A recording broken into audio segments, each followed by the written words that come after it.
dalam penafsiran.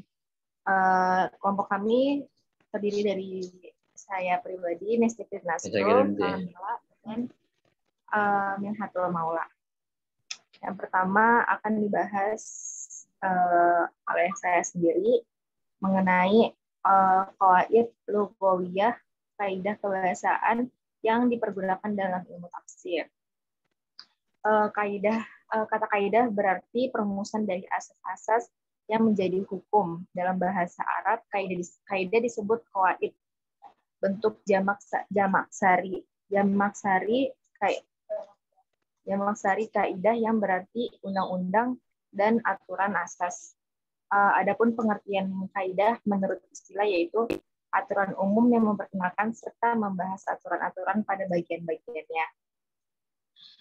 Jadi dalam dalam kitab qawaid ada qawaid tafsir dijelaskan bahwa makna kaidah-kaidah kebahasaan dalam ilmu tafsir adalah kaidah-kaidah yang berhubungan dengan ilmu bahasaan dan cabang-cabang seperti ilmu nahwu, ilmu sorof, balaghah, fasahah, bayan, ma'ani, dan yang berhubungan erat dengan maksud-maksud atau makna kebahasaan dalam bahasa Arab.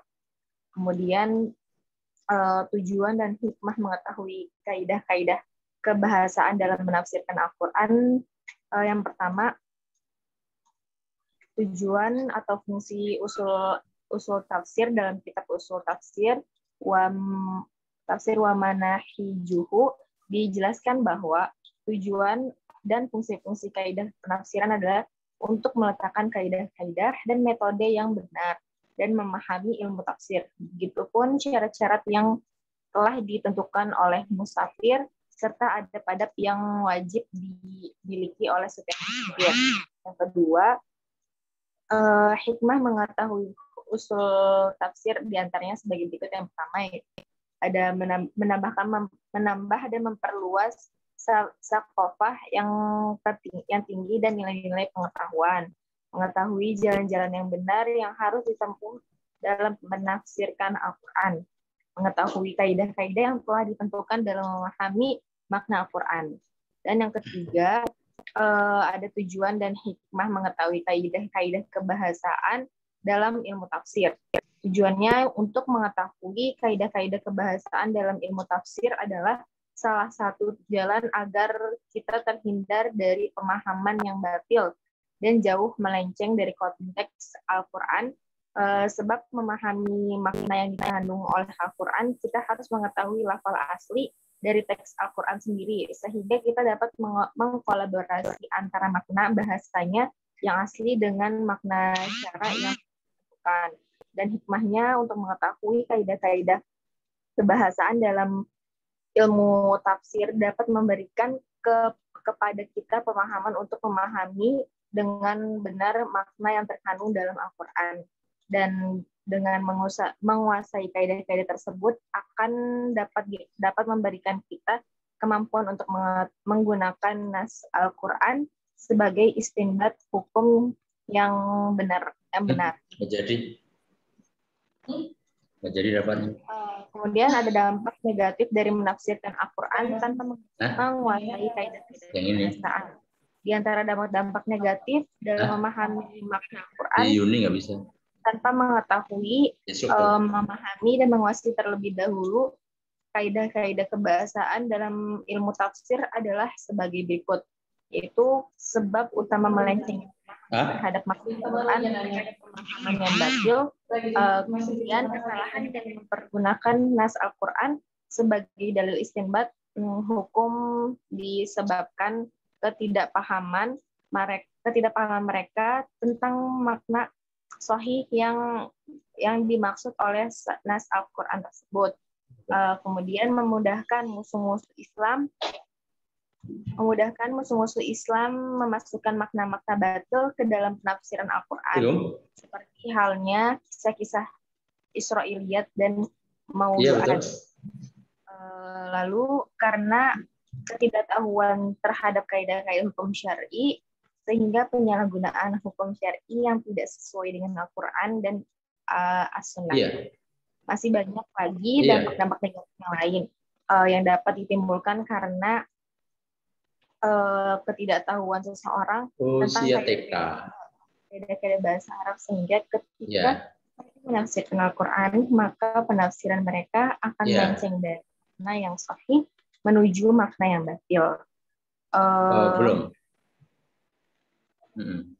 Kemudian contoh dan penjelasan Ya. kaidah-kaidah terkait dengan kebahasaan akan dijelaskan oleh Minhatul Maula. Mm-mm. Minhatul Maula. Baik, Oh, pakai selanjutnya. aplikasi ya? Baik, selanjutnya contoh dan penjelasan kaidah-kaidah terkait dengan kebahasaan. Kaidah 30, bila dimungkinkan menyambungkan frasa dan frasa berikutnya atau dengan pandanannya, hal itu lebih baik. Quran Surah An-Nisa ayat 127. Bismillahirrahmanirrahim. Wa ma yutsla 'alaikum fil kitabi fi yataman nisa illa tilatu'tunahun. Yang artinya, dan apa yang dibacakan kepada kalian dalam Al-Quran mengenai anak-anak perempuan yatim yang tidak kalian beri mereka apa yang diwajibkan bagi mereka. Terdapat beberapa pendapat. Yang pertama, bahwa yang dibacakan itu adalah ayat-ayat warisan pada awal surah. Yang kedua, bahwa yang dimaksud adalah apa yang dinyatakan oleh ayat di akhir surat An-Nisa itu. Dan yang ketiga, bahwa yang maksud adalah apa yang dinyatakan di awal surat An-Nisa ayat 3. Yang keempat, pendapat yang mengatakan bahwa ayat itu diturunkan kepada Rasulullah Shallallahu Alaihi Wasallam. Kaidah 31, fi'il mudhari yang disebut sesudah lafal kana menunjukkan bahwa perbuatan itu selalu terulang dan terus-menerus terjadi. Quran Surah Maryam ayat 55. Wa kana ya'muru ahlahu bis-salati waz-zakati wa kana 'inda rabbih mardiyya. Artinya, dan ia menyuruh ahlinya, umatnya, untuk bersembahyang dan menunaikan zakat. Dan ia adalah seorang yang diridhoi. Fi'il mudhari yang terdapat sesudahnya menunjukkan bahwa perbuatan menyuruh keluarganya untuk melakukan sholat dan mengeluarkan zakat merupakan perbuatan yang berulang dilakukan. Kalimat nominal menunjukkan keterus-meneruskan dan konstan. Kalimat verbal menunjukkan keberubah-ubahan. Satu contoh kalimat nominal pada Quran Surah Al-Kahfi ayat 18. Wa kalbuhum basiqun dira'aihi bil wasid.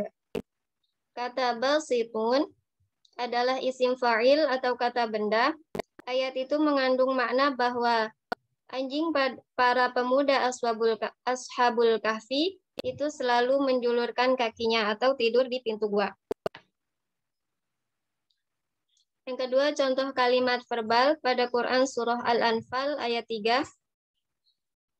Alladzina yuqimuna as-salata wa mimma razaqnahum yunfiqun. Artinya, yaitu orang-orang yang mendirikan salat dan yang menafkahkan sebagian dari rezeki yang kami berikan kepada mereka. Kata yuqimuna adalah kata kerja. Ayat itu mengandung makna bahwa mereka yang bertakwa berulang-ulang mengerjakan sholat dan membayar zakat sepanjang waktu. Kaidah 33. Isim tafdil tidak selalu mengandung makna perbandingan, tetapi juga penggambaran atau deskripsi. Isim tafdil adalah kata yang derivasikan untuk mengandung makna lebih besar dan lebih kecil atau dan sebagainya. A. Isim tafdil mengandung makna untuk memperbandingkan.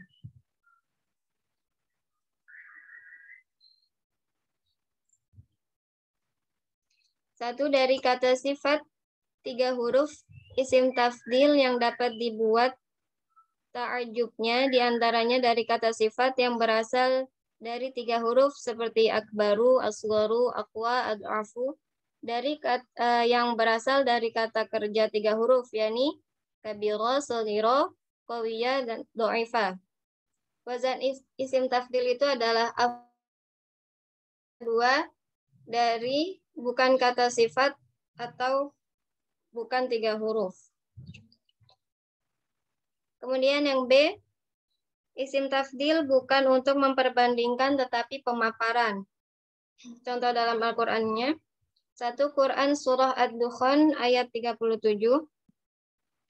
Ahum khairun am qawmu tubba'in walladzina min qablihim. Artinya, apakah mereka yang lebih baik ataukah kaum Tuba yang dan orang-orang sebelum mereka? Orang musyrik Mekah dibandingkan dengan mereka dengan demikian sama-sama musyrik. Oleh karena itu, isim tafdil dalam ayat itu tidak bermakna lebih baik, karena kaum musyrik Mekah itu tidak lebih baik dari mereka. Isim tafdil khairun dalam ayat itu hanya menjelaskan keunggulan dan kekhasan sesuatu. Sedangkan pertanyaan dalam ayat itu untuk maksud perendahan dan penghinaan. Kaidah 34. Makna kata kerja dipahami berdasarkan kata depan yang mentransitifkannya. A. Kata kerja hada. 1. Hada adalah kata kerja dasar. Kata itu transitif atau berobjek langsung kepada objeknya, maf'ul bih, tanpa diantarai kata depan.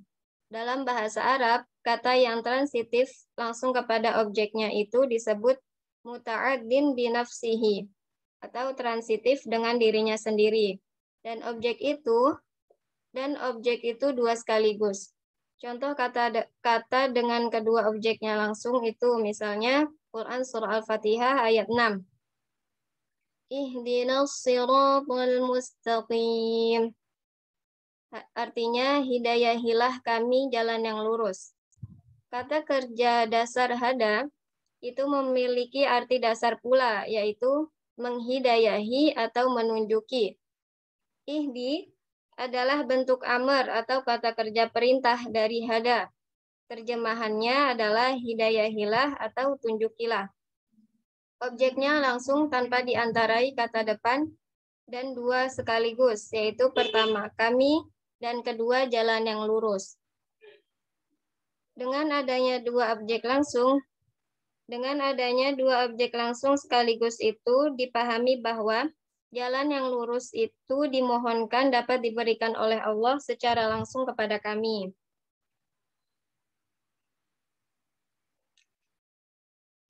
Kedua, kata kerja hada ila. Di antara kata depan hada adalah ila.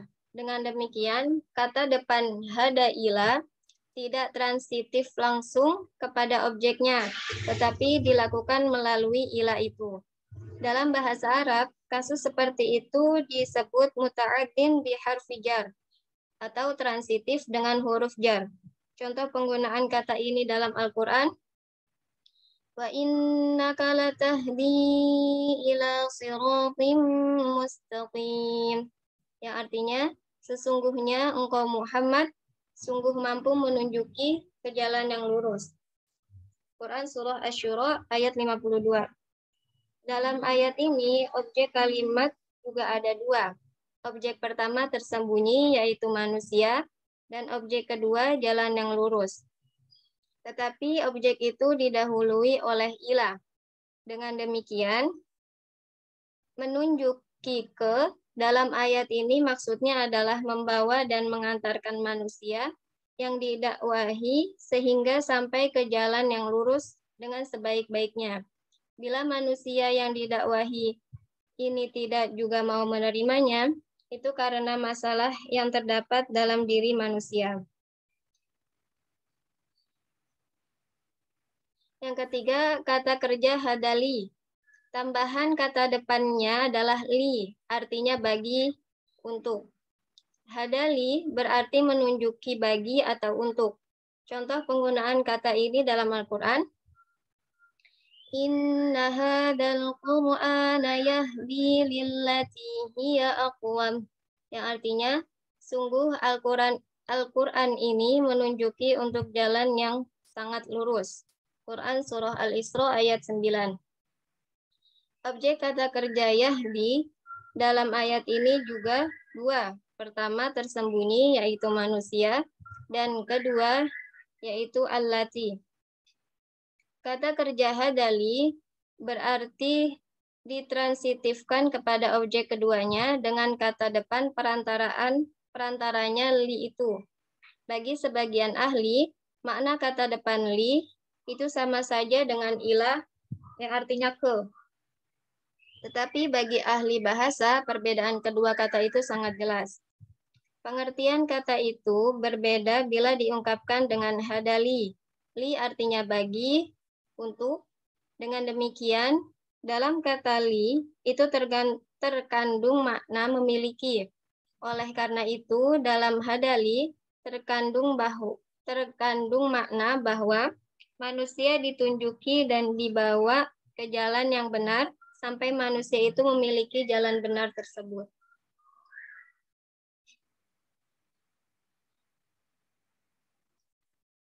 Selanjutnya kata kerja nazoro.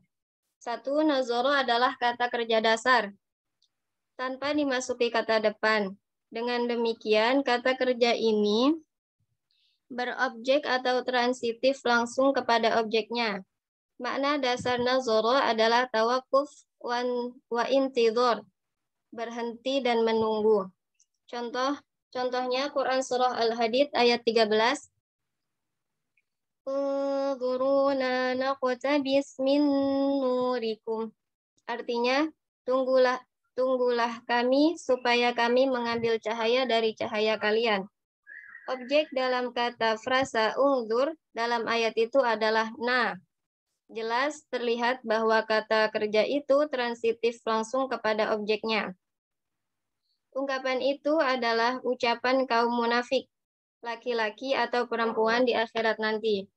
Diri mereka tidak bercahaya sedikit pun sehingga mereka berada dalam kegelapan. Dan karena itu tidak dapat melihat jalan yang seharusnya mereka tempuh. Sebaliknya, kaum beriman bersinar sehingga jalan mereka terang menderang. Dan karena itu mereka dapat menempuh jalan ke surga dengan lancar dan cepat. Kaum munafik memohon kepada kaum beriman untuk menunggu mereka supaya mereka dapat mengambil manfaat dari cahaya yang dimiliki kaum beriman tersebut, tetapi itu tidak mungkin.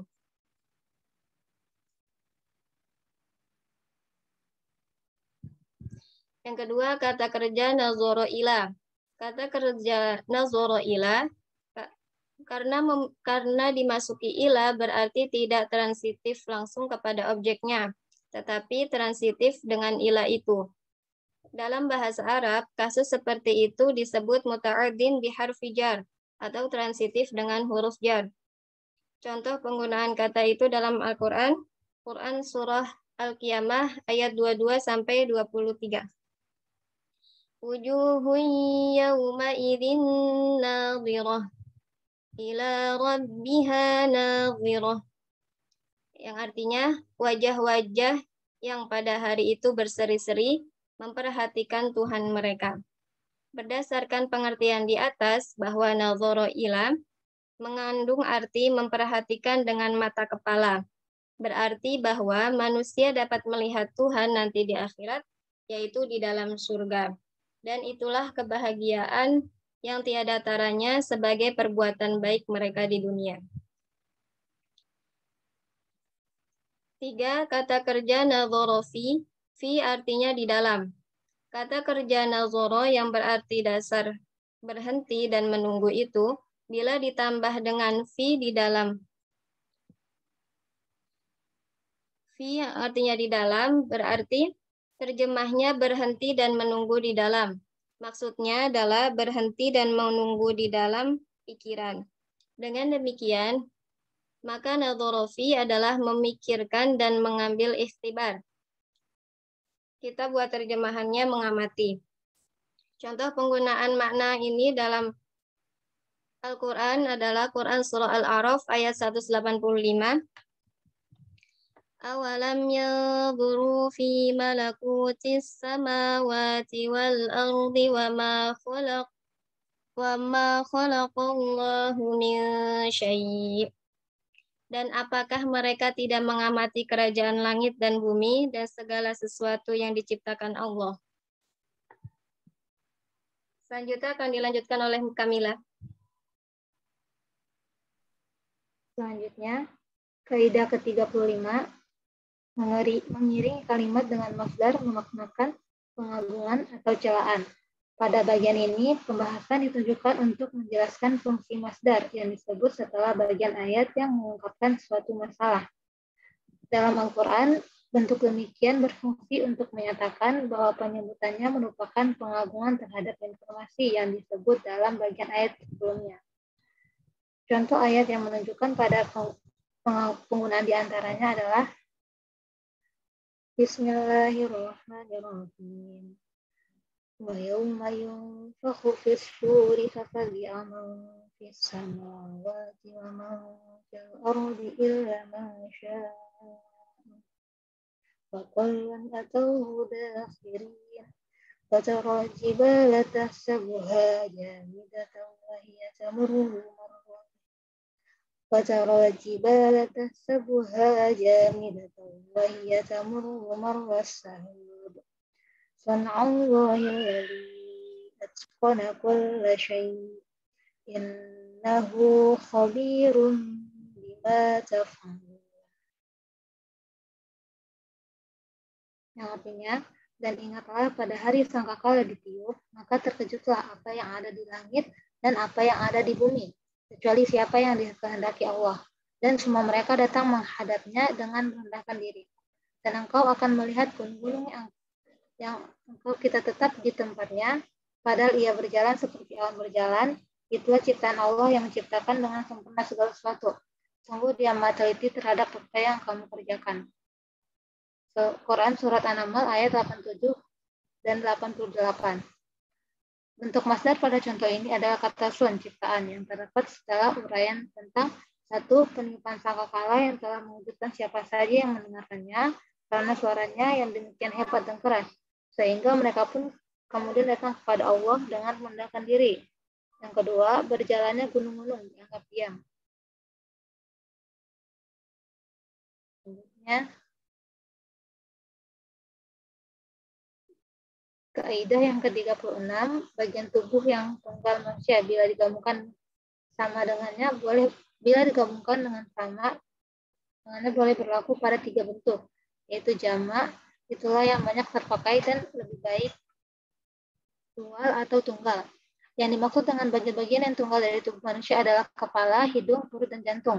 Semuanya itu dan yang semacamnya. Bila digabungkan dengan bagian tubuh yang sama dengannya dari orang lain, maka yang lebih baik dalam mengungkapkannya dengan bentuk jamak seperti ru'usakum, kepala-kepala mereka berdua, anfakuma, hidung-hidung kalian berdua, dan sebagainya. Contoh bagian tubuh yang tunggal dalam Quran Surat At-Tahrim ayat 4. Ya, Bismillahirrahmanirrahim.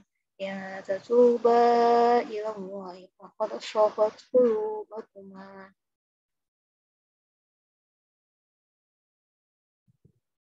Yang artinya, jika kalian berdua bertaubat kepada Allah, sungguh hari kalian mengandungnya. Ayat ini menggunakan yang lebih biasa dan banyak digunakan, yaitu memandang jamak anggota tubuh yang tunggal bila digabungkan.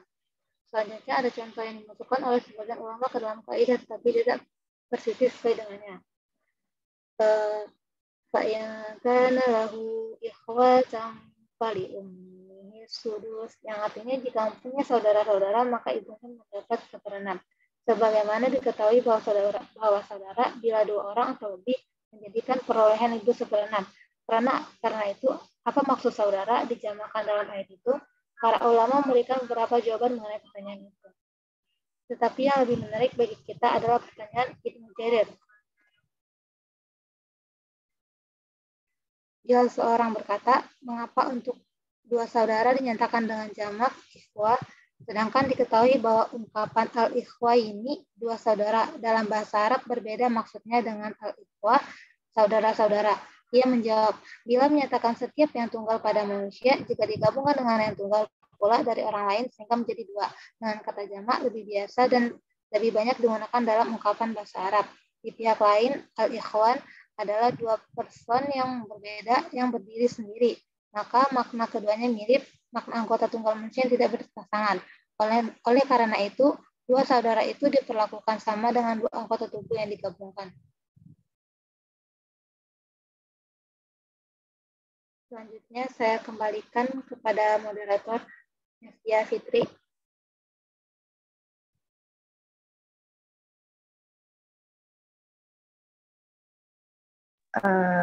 Baik teman-teman, apakah ada yang ingin bertanya?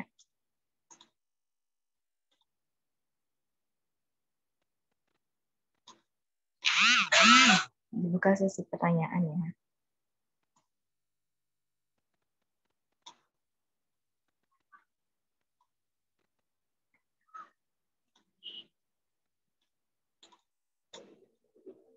Gimana teman-teman, ada yang mau nanya nggak?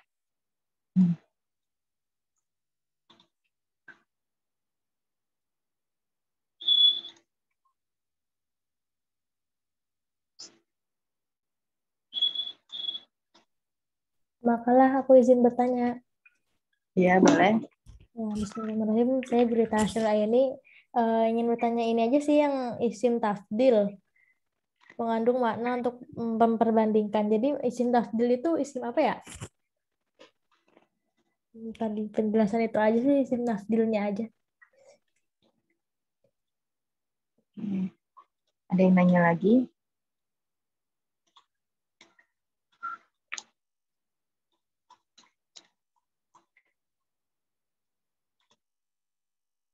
Ada yang mau nanya lagi nggak teman-teman?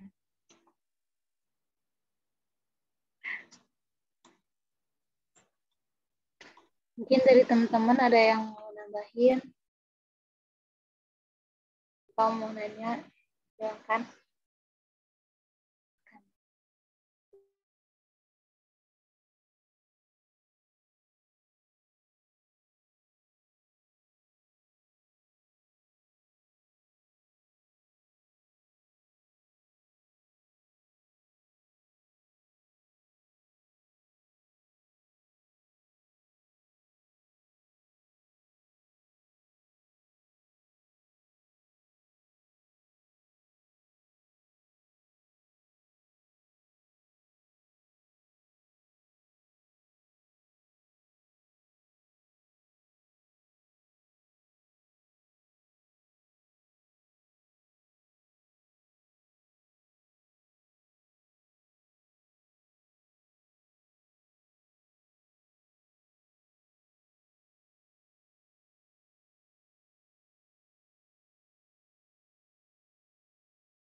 Halo, udah?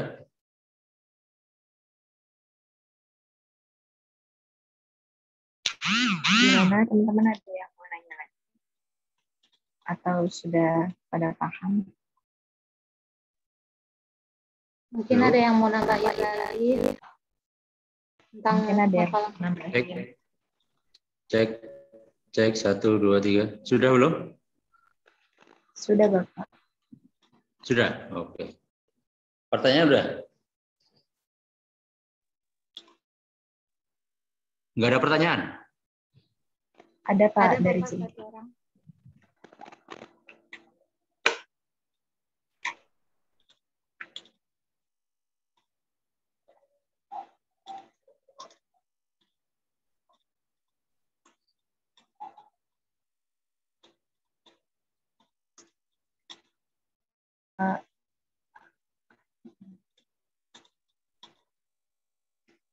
Baik, saya mau menjawab pertanyaannya dari Jirta. Isim tafdil itu isim apa ya? Jadi isim tafdil itu isim yang diambil dari fiil yang menunjukkan bahwa ada dua hal yang bersekutu dalam satu sifat, akan tetapi yang satu melebihi yang lain dalam sifat tersebut. Jadi isim tafdil sifat yang dibentuk dari fiil yang menunjukkan bahwa dua hal memiliki dua sifat yang sama, tetapi salah satunya di antara keduanya lebih dari yang lainnya. Kayak wazan untuk isim tafdil hanya satu, yaitu af'alu untuk muzakkar dan fu'ala untuk muannas. Gitu. Jadi contohnya? Contohnya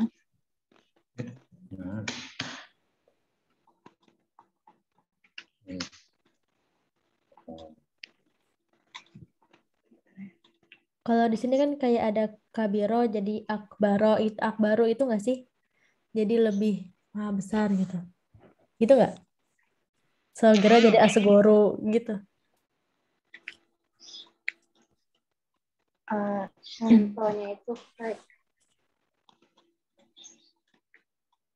Contohnya itu kayak kalimat ini nih, saya lebih tinggi daripada kamu. Terus lebih tingginya itu loh.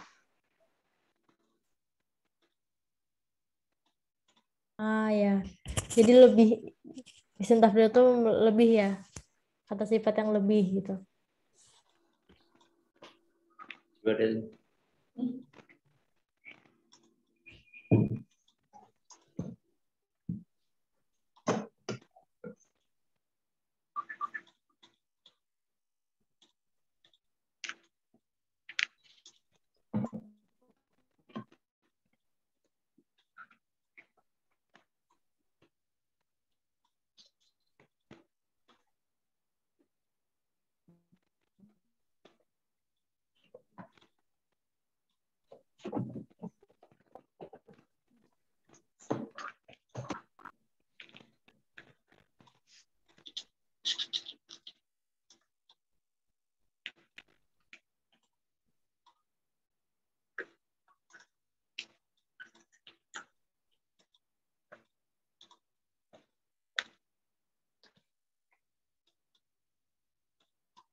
Gimana teman-teman yang lain? Apakah ada yang mau bertanya? Barangkali ada yang ingin mau menambahkan.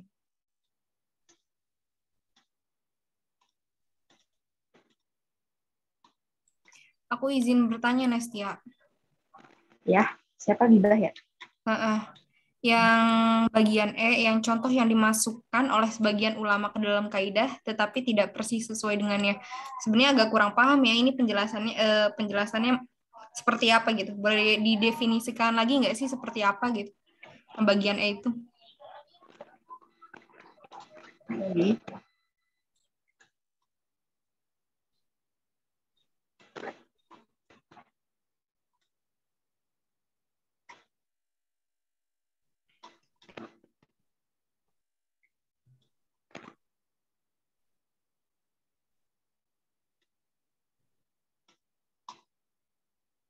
Ya,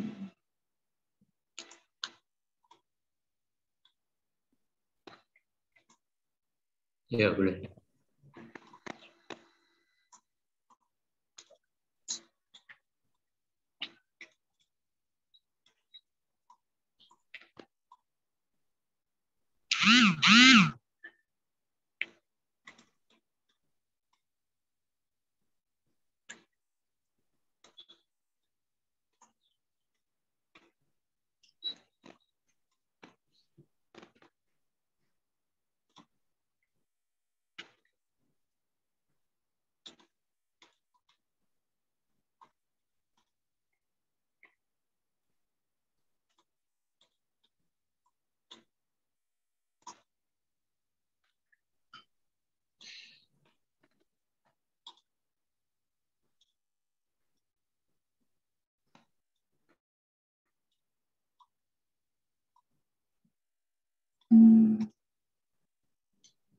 Sebentar ya.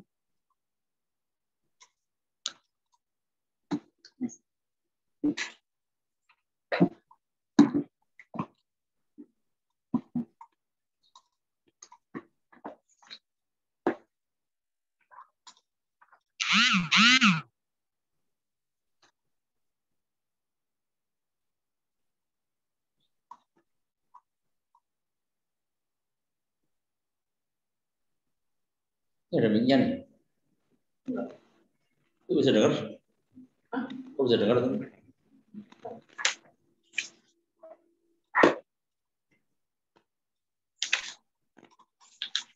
Ya, halo.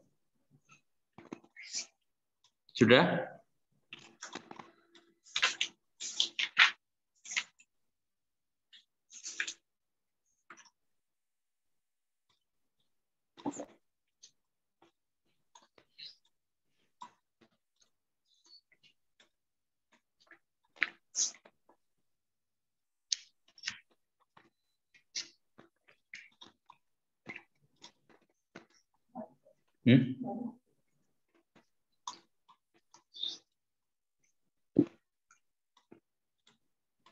Halo?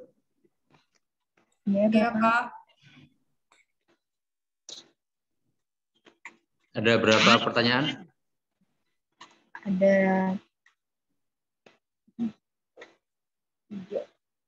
2, Pak. Ini pertanyaan yang kedua. Ya, baik. Sebelum ke pertanyaan, saya kasih ini dulu ya. Tanggapan secara umum. Yang pertama, terima kasih saya sampaikan kepada kelompok 4 atas presentasinya. Kemudian yang kedua, kaidah kebahasaan yang dimaksud di dalam kaidah tafsir ini merupakan salah satu landasan dari kaidah-kaidah yang lain. Jadi kaidah-kaidah tafsir itu sebenarnya itu muaranya, bukan muaranya, hulunya ya. Jadi sumbernya itu dari kaidah kebahasaan. Atau hampir semua kaidah tafsir, ya apapun namanya, nanti ada al-mantuq wal mafhum, kemudian ada al-mutlaq wal muqayyad, kemudian ada al-am wal khas, itu semuanya kaitannya pasti dengan bahasa, ya. Namun yang dimaksud dalam kebahasaan di sini kenapa menjadi satu bab tersendiri, itu karena nanti kaitannya dengan hubungan antar kata, antar kalimat, gitu ya. Kemudian penjelasan tentang kalimat tertentu tadi, misalnya isim tafdhil, ya, isim fa'il, kemudian fi'il yang berbentuk muta'addi, yang berbentuk lazim, itu masing-masing memiliki makna yang harus dipahami dengan memahami kaidahnya, gitu ya. Jadi misalnya kalau fi'il muta'addi dengan fi'il lazim itu kan pasti berbeda maknanya. Tetapi sama-sama fi'il muta'addi sendiri itu juga bisa berbeda. Ya, tergantung huruf ta'addinya apa. Tadi apa, transmitifnya apa. Nah, itu ya. Maka kaidah kebahasaan ini yang ada di sini, yang ada di bab ini, itu hanya sifatnya hanya sampel. Jadi masih banyak hal lain yang belum disampaikan pada buku ini dan juga pada artikelnya atau presentasinya kelompok 4 yang tadi. Nah, maka lebih jauh lagi, hal-hal yang berkaitan dengan bahasa Arab ini menjadi fondasi dari penafsiran. Ya. Dengan kata lain, untuk bisa menafsirkan Al-Quran, ya baik itu tafsir bil ra'yi maupun tafsir bil ma'thur, itu kemampuan bahasa Arab itu mutlak diperlukan. Nah, sebab nanti pemahaman atau dalam memahami beberapa kaidah yang tadi yang ada di dalam bab ini ya, di bab yang ada di buku ini, itu memerlukan pengetahuan bahasa Arab yang baik. Ya tadi misalnya ilhaqul kalam, idza amkana fima aqrab au fima yalihi fahuwa aula. Ya tadi yang kaidah pertama itu. Ya. Nah, itu kan kalau kita tidak memahami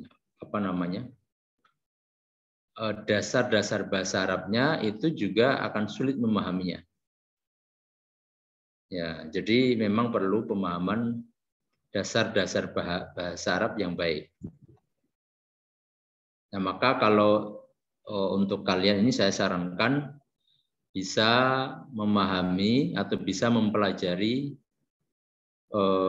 kaidah atau dasar-dasar bahasa Arab. Ya, kalian di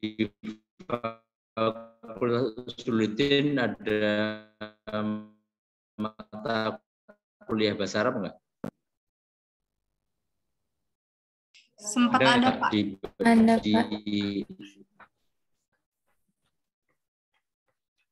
Sempat ada. Artinya sudah enggak ada sekarang. Atau dulu di semester berapa ada bahasa Arab? Di semester 2 kayaknya, Pak. 2 ya. Iya, Pak. Ya, intinya ya mungkin yang berlatar belakang pesantren itu tidak asing, tetapi yang tidak berlatar belakang pesantren tentu perlu tambahan bacaan gitu ya. Membaca secara mandiri kaidah-kaidah bahasa Arab. Belinya sih Mas. Makan siang aja Mas. Ya. Ya. Oke. Oh, jadi ngomong makan siang jadi lapar nih ya. Baik. Nah kalian kalau atau indikator atau patokan minimal kalau sekarang itu adalah TOEFL ya kalau secara akademik ya. Tapi kalau secara minimal kalian sudah baca An-Nahwu Al-Wadih. Ya, sudah khatam belum? Ya, 6 seri buku An-Nahwu Al-Wadih. Itu sudah ada terjemahnya ya bagi yang kurang mampu membaca bahasa Arabnya bisa membaca bahasa Indonesianya. Ya, kemudian setelah itu lanjut ke Al-Balaghah Al-Wadihah. Ya, itu juga ada buku itu sudah khatam itu, ya. Untuk sebagai minimal sebagai kemampuan dasar yang harus dimiliki oleh sarjana IAT. Nah, jadi jangan sampai sarjana IAT tidak tahu bahasa Arab atau kemampuannya kurang gitu ya. Nah, kalau di IIQ itu yang sempat dipelajari itu Qawaidul Lughah Al-Arabiyah. Yang sekitar 350 halaman itu ya.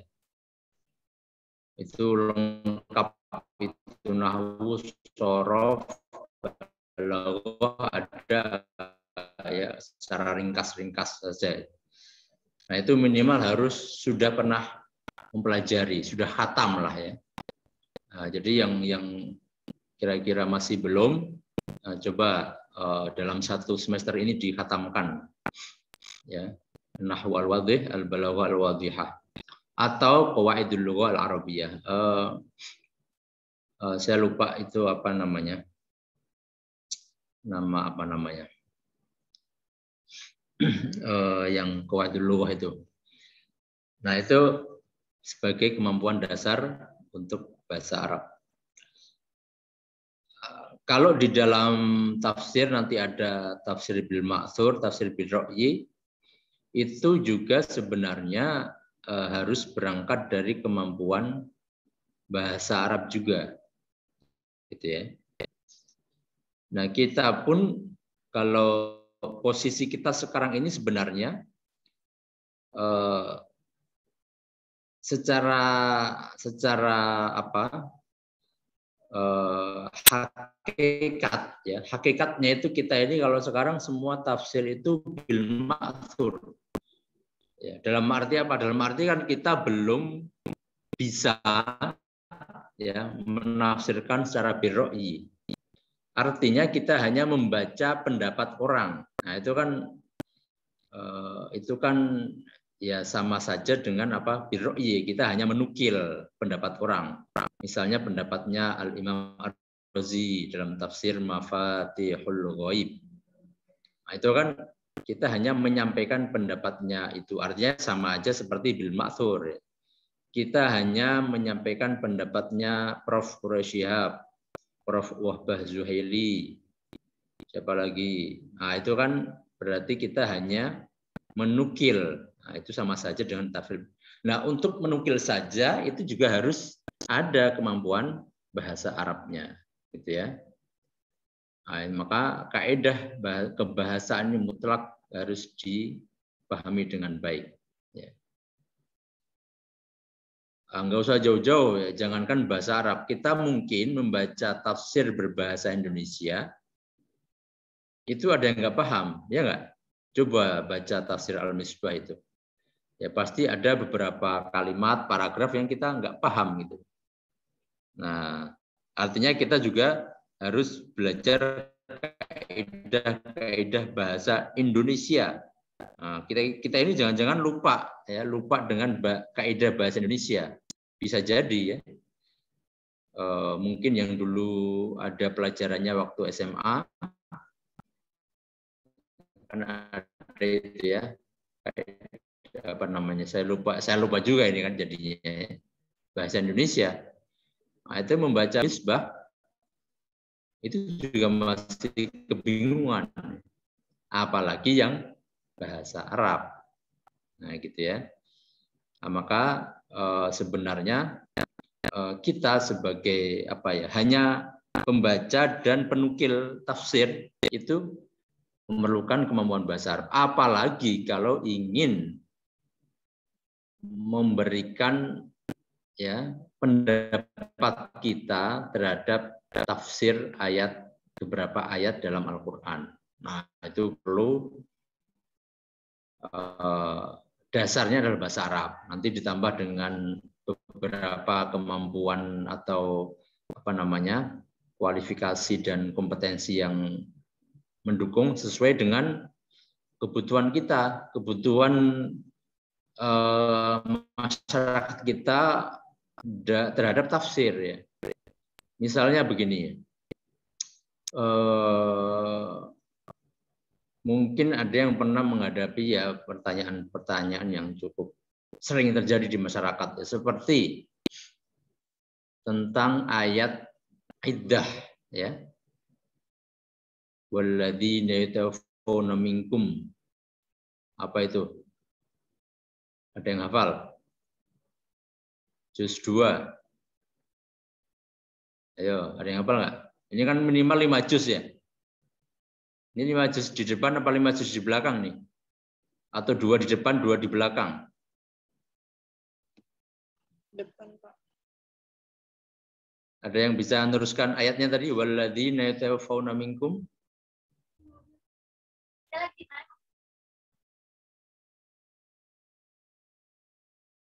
Nah, lupa, itu harusnya udah semester 2 udah juz 2 kan ya? Atau semester 3 udah khatam juz 2 ya? Ya intinya ayat tentang iddah. Nah, penafsiran ayat tentang iddah ini kan sekarang sangat memerlukan kontekstualisasi. Nah, untuk bisa mengkontekstualisasikan, ya kita harus selesaikan dulu urusan-urusan kebahasa Araban di dalam ayat tersebut, gitu ya. Karena masalah iddah ini kan dapat dikatakan sudah hampir punah mungkin ya di masyarakat. Artinya nggak dilaksanakan. Ya misalnya orang yang ditinggal mati suaminya berapa iddahnya? 4 bulan.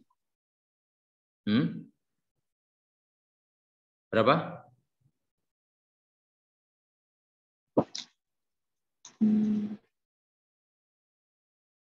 Kalau yang ditinggal putus pacarnya perlu iddah nggak?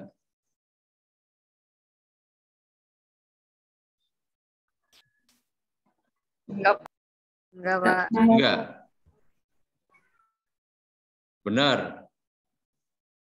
Nah, berapa tadi iddahnya yang ditinggal mati suaminya berapa? 4 bulan 10 hari atau 4 hari 10 bulan? 4 bulan 10 hari. 4 bulan 10 hari. 4 bulan 10 hari. Ya. 4 bulan 10 hari. Misalnya ada karyawati bank ya, ditinggal mati suaminya. Nah, itu gimana coba? Kan nggak mungkin dia 4 bulan 10 hari nggak masuk kantor, ya nggak? Nggak masuk bank, mau dicari nasabahnya dia. Nah, ini kan perlu apa? Kontekstualisasi. Ya, atau guru madrasah. Kan nggak mungkin dia nggak ngajar 4 bulan 10 hari. Kalau masih zaman-zaman kemarin ya, masih COVID-nya sedang tinggian bisa online ya. Atau sebenarnya sekarang juga tetap bisa online kan. Tapi kalau zaman-zaman normal itu kan harus masuk kelas ya enggak. Muridnya masa 4 bulan 10 hari enggak ngajar kan gitu ya. Nah, itu artinya dan qat'i. Nah, maka perlu analisis kebahasaan dan di sini kaidah-kaidah kebahasaan diperlukan gitu ya.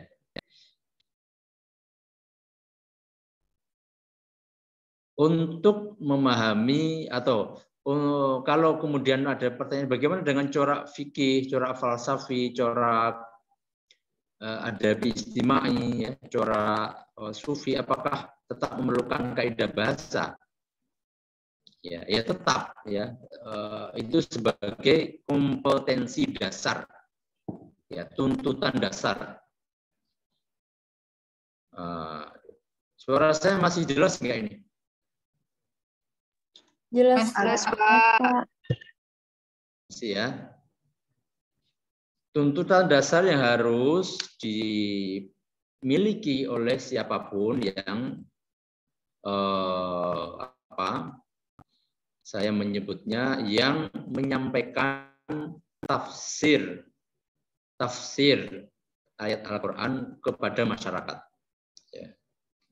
Entah itu guru, dosen, dai, pokoknya yang menyampaikan tafsir, walaupun dia hanya statusnya atau posisinya hanya menyampaikan, menukil pendapat orang lain, dalam konteks ini adalah para mu'alif kitab atau guru-gurunya. Ya kalau sekarang kan yang lagi ngetren ya Gus-Bah gitu ya. Nah, kita mau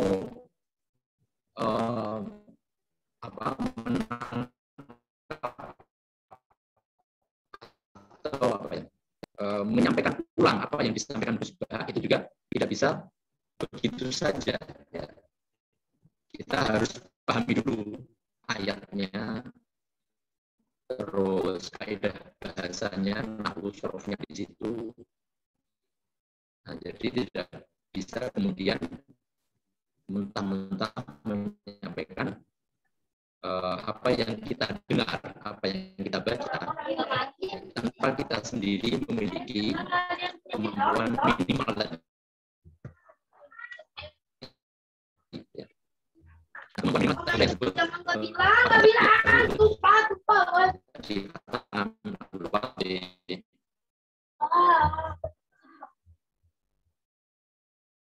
kenapa itu lagi berantem?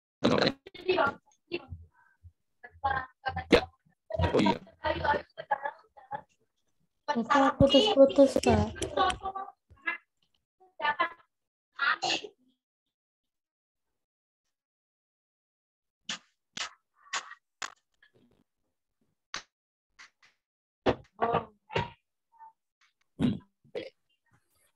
Anis mungkin suaranya bisa di-mute dulu.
Bapak maaf, Bapak putus-putus suaranya, Pak.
Bapaknya live ya?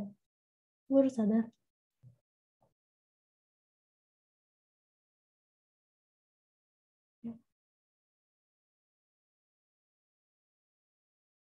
Ini nggak ada Bapak. Iya kan, live ya? Aku kira. Pantesan sepi.